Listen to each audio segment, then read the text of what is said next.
You have begged and pleaded for this secret recipe, and today's the day. If you come to my house on a Sunday, this is what you're gonna smell, and I can't believe I'm sharing with you the secret to my Sunday sauce. Sunday sauce has many names. Actually, in my family, we call it suka. We say we're having pasta and suka on Sundays. In the North, I think they call it gravy. At the end of the day, we're all talking about a all-day, slowly simmered, delicious tomato-based sauce that is rich in meat, but this is not a meat sauce. That is bolognese. That is something different, okay? This is our Sunday gravy, and it starts with just a very few simple ingredients. It sort of feels weird sharing an exact recipe of how I make Sunday sauce because I still feel like it is evolving. So today I'm doing the best I can with measurements and ingredients so that you can create your own sauce, but you are probably gonna have to zhuzh it up a little bit, okay? You might not get the same Italian sausage I have or the same exact ingredients. That is okay. You will have a great foundation from this recipe. Most Sunday gravy, Sunday sauce starts with a base of meat. Now, to flavor my sauce, my meat options typically include meatballs, pork neck bones, and Italian sausage. The combination of all that simmering all day just delivers so much flavor to these canned tomatoes, okay? Don't freak out about the pork neck bones. That's really all I know. Sometimes we even put pigtails in there. My grandfather, as seen here on this pack of sausage, was a meat man at a grocery store. So he would bring home, random cuts of meat, and my grandmother would throw them in the sauce. Now, I don't know if people everywhere do that, but it works. For years and years, my family made this Italian sausage in the garage around Christmas time. After he got sick, he gave the recipe to my uncle and my dad's, and they kept it on for a while. And then just more people started to want it. So now it's being made somewhere and sold here in Birmingham.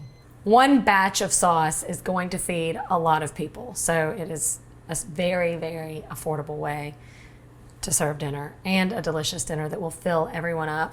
So no matter what, you're gonna have leftovers.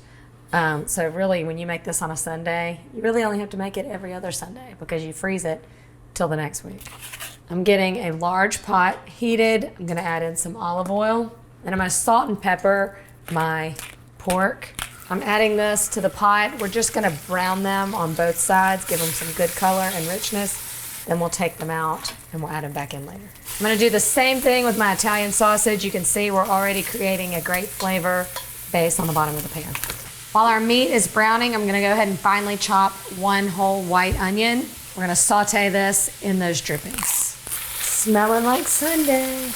A couple more teaspoons of olive oil and saute our onions. As you're cooking the onions, some of the flavor is gonna lift off the bottom. The rest will come up when we add our tomatoes. That acid will bring everything from the bottom of the pan. This is the step that you don't wanna rush. This is the step that I think people don't cook their onions long enough. They don't typically soften that much afterwards. Even though we're cooking it all day, you'll still get a crunchy onion bite, and nobody really wants that. So we're not looking for really browned onions. We just want them super soft to where all that mellow onion flavor is extracted and just makes it good. So you want your onions to be like super soft and translucent. I'm gonna go ahead and add in a little salt at this point, about a teaspoon. That's gonna help the onions soften faster. When your onions are just about there, we're gonna add in our garlic and go a couple more minutes. Now for the tomato part. I always have cans of tomatoes in my pantry. You can create so much with them, especially a big old pot of sauce. So I'm gonna do 2 large cans of tomato paste because this is what my mom did. And then I add in some crushed tomatoes and some tomato puree. Don't waste the goodness that is inside these cans. You're gonna rinse them before you recycle anyway, and you need to get that flavor out. Rinse your cans and then use that water to go in the sauce. You're gonna end up with about 6 to 7 cups of added water. It will thicken as this simmers all day. So it's okay to start it out a little thinner than what you want your end product to be. I'm gonna do a big heaping tablespoon of dried basil. Since the sauce is gonna go all day, it gives this herb plenty of time to release its flavor. Now I like to crush it between my fingers to kind of help release those oils. and a good dose of black pepper, just about a half a teaspoon of oregano. It's a lot stronger than basil. And one final herb, a bay leaf. And then the final ingredient at this stage is sugar. In goes all of our meat. I have not forgotten about the meatballs. This is also when we will add our meatballs that have just been browned off and they will finish cooking in the sauce. If you missed that video, go check that one out, brown them off, and add it to the sauce. It was then when I posted the video on my perfect meatballs that everyone wanted to know, well, what's the sauce that they go in? This is it. Now you've got the whole thing. Now all my secrets are out, and I don't even have a book deal yet. This is just all I know on Sundays, okay? But it was instilled in me by the age of 4 or 5. We like to tell the story about how we went to the beach and we were going to be like checking in to our condo on like a Sunday and staying like Sunday to Sunday. But my parents had the great idea that they would leave late at night and then maybe they would let us in a little early or something. Well, we get there and the place is full, so we had to sleep in the car on Saturday night. And I just was like so upset, and they're like, what's wrong? And I said, but where are we gonna cook the spaghetti? Because we would be there on a Sunday, and I guess I just had to have my spaghetti fixed. And that's the story. Some people eat to live. I don't understand those people. After that story, you should know that I live to eat. I actually made these meatballs ahead of time. This is a great meal prep thing. Make a double or triple batch of meatballs and keep them in your freezer. Then when you make your sauce, throw it all in. Now that looks like a pot of sauce. Okay, so if you taste it right now, it's not gonna be that great because you've got all that kind of raw canned tomato flavor. So you gotta let it go. You've got to let the magic happen at this point. So we'll bring it up to a boil, bring it up to a bubble, and then we're gonna reduce it. So you wanna cook it just on low all day. Cover it up.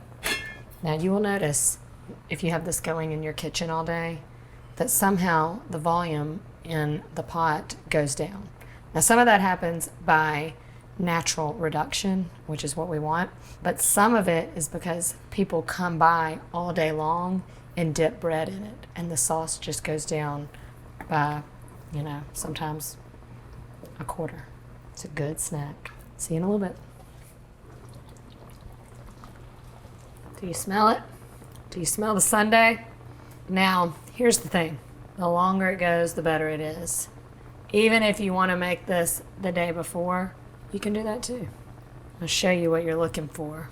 When you can pull that neck bone out and that meat just falls off like that, that's when you know it's ready. It's gonna be a good day. See, I got my bread over here. Give it a taste. A little pinch more salt.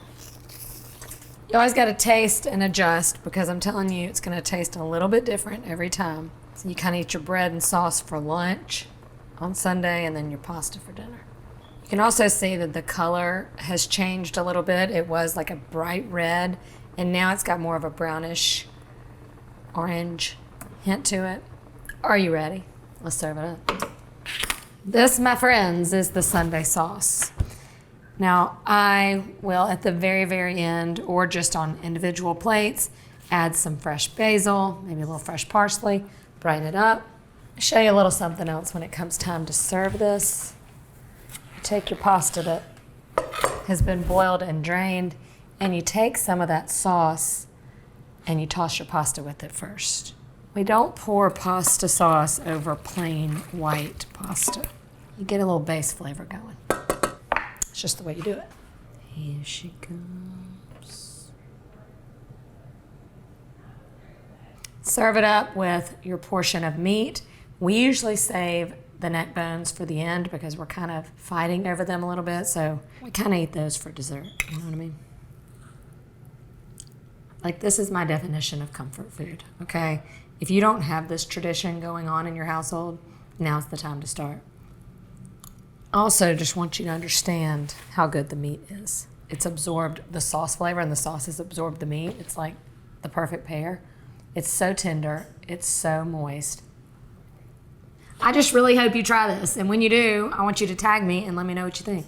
Manja, everybody. Manja, manja. Call the family over. Make the sauce. Whatever. I think we're done. All right. Let's try another option, but I think we done.